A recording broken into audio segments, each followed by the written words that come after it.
Jeff, after all these years, what makes Merion still a special golf course? Well, I think the thing is, if you go back to the beginning, the club had the wisdom of tapping the right guy to lead the committee that was in charge of designing and constructing the course. His name was Hugh Wilson. He didn't build many courses. He did Cobb's Creek, that was another one, and he worked down in Atlantic City at, was it Seaview, I guess. But what Wilson did, Wilson was maybe the last in the great line of amateur architects that include people like C.B. McDonald, the Phoneses, Travis, men who loved golf, played golf, knew golf, and were coming up with new ways to put golf courses in the ground.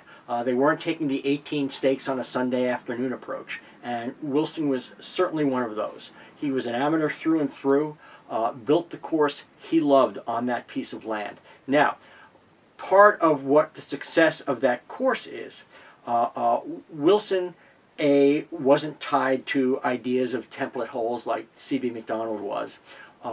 It's often been said that Wilson had made a trip to the British Isles to see courses before he designed Merion. That's not true. He actually went afterwards. I think that kind of, in a sense, freed him to look at the land and put holes that he thought were interesting for a top-flight player like he was. Then the key was, after that, he let the course evolve. The course was never designed in stone. It was designed on soil. And he let that course evolve. For example, the day the course opened in 1912, there were only 8 bunkers on it. When we think about Merion, we think of the 133 fabulous white faces, about 35% of which are on the first couple of holes. But we think of these wonderful swept pieces of bits of sand. Those came in over time.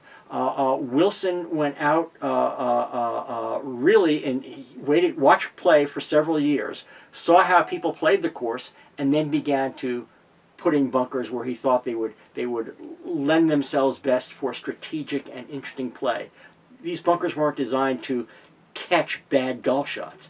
These bunkers were designed and placed to encourage creative and interesting golf shots, sometimes even heroic golf shots.